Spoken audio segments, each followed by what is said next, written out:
Hey guys, welcome back to the channel. My name is Linda. Similar to the previous video I posted, here is a continuation part of it. In this video, you're going to be learning how to properly stitch this dress.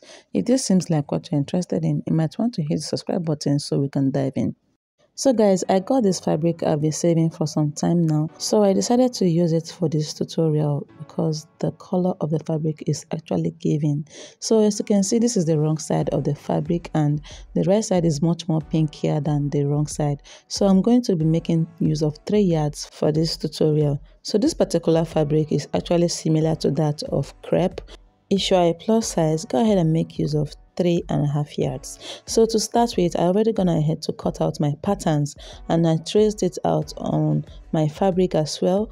And as you can see, each fabric has about 4 pieces of patterns each. And just as you see me pointing, I added about 0.5 inch all around my pattern as the joining allowance. So I did not add anything to the center piece. It's going to be just 2 pieces there. And for others, I just cut out 4 pieces each. And this piece of fabric right here is going to be for the ruffles or the gathers. So I'll be setting this aside and then I'll be working with these ones here.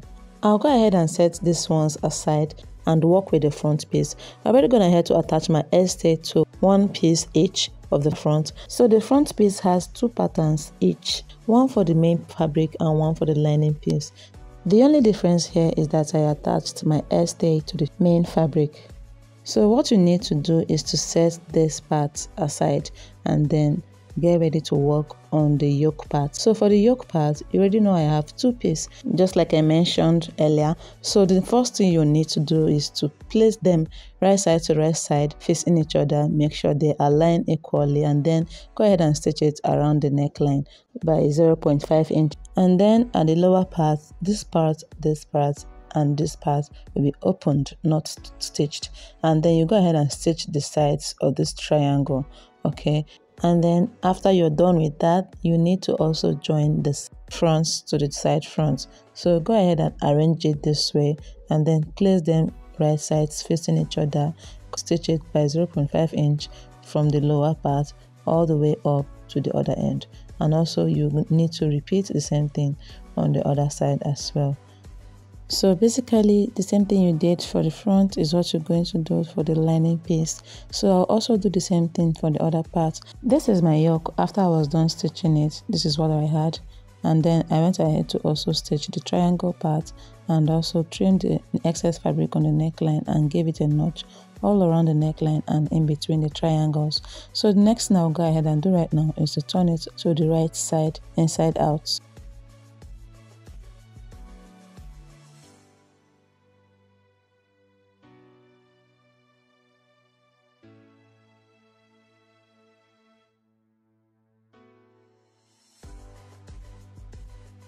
So guys, after I was done, the next thing I did was to go ahead and iron it out on my ironing board, and this is what it looks like. So I'll head over to the center part and this is what I had after I was done joining them.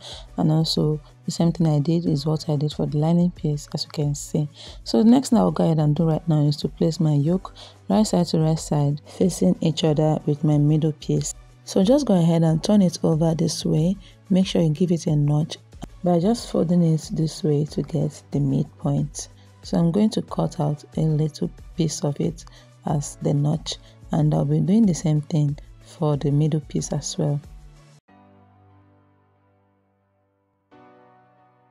So guys, after I was done with that, the next thing I did was to place my yoke part this way using the notch point I made as a guide, and then I also went ahead to place the sides like this, just like you see me doing. Make sure you arrange it properly and make it lay very flat. So what you need to do is just to pin them at the sides, just like you pin the middle part, to secure them in place before stitching.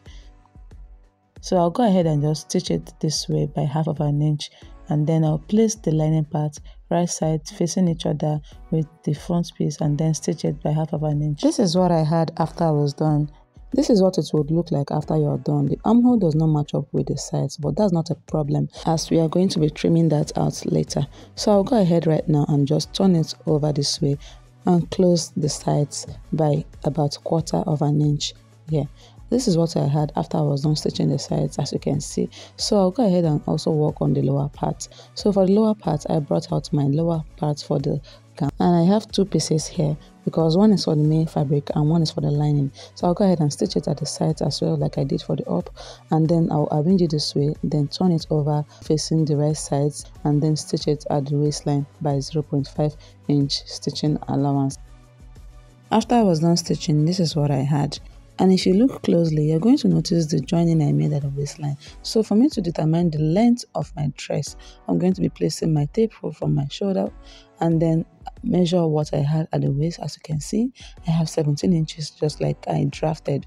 And then at the Basque line, you can see I had 26 inches. So just go ahead and place your tape rule, take a measurement and determine the width of the basque. For me, I have 23, and that is just going to be where I'm placing my gathers. I'll be stitching by 0.5 inch.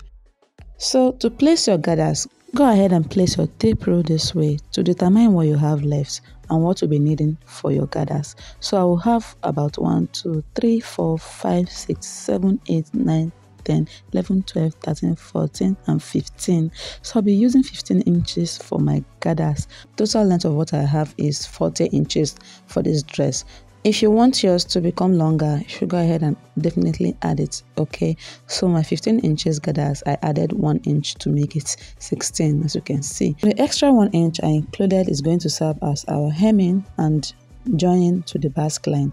And for the length of the gathers, I measured about 2 yards. It's almost 2 yards long. You can make yours longer and fuller, by the way. Next, you need to run a basting stitch all the way to the end of this fabric. After you're done with that, go ahead and place your tape rule on your work table this way.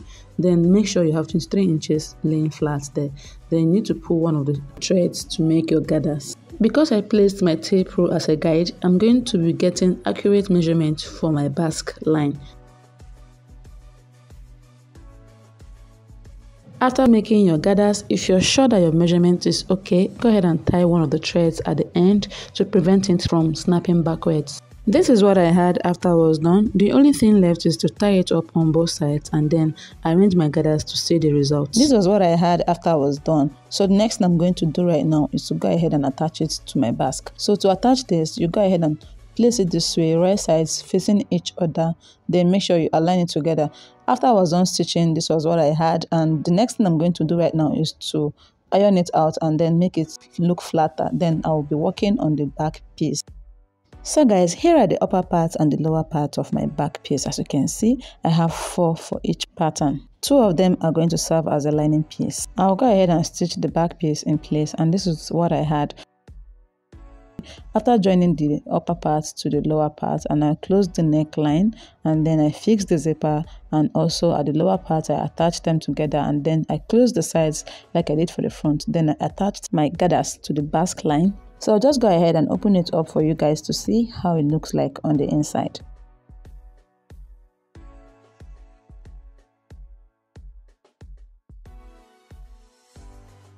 So guys, on the shoulder part, I've already gone ahead to stitch them together. You can just stitch them this way. Go ahead and just intersect it into one another and then fold it over to one part and stitch.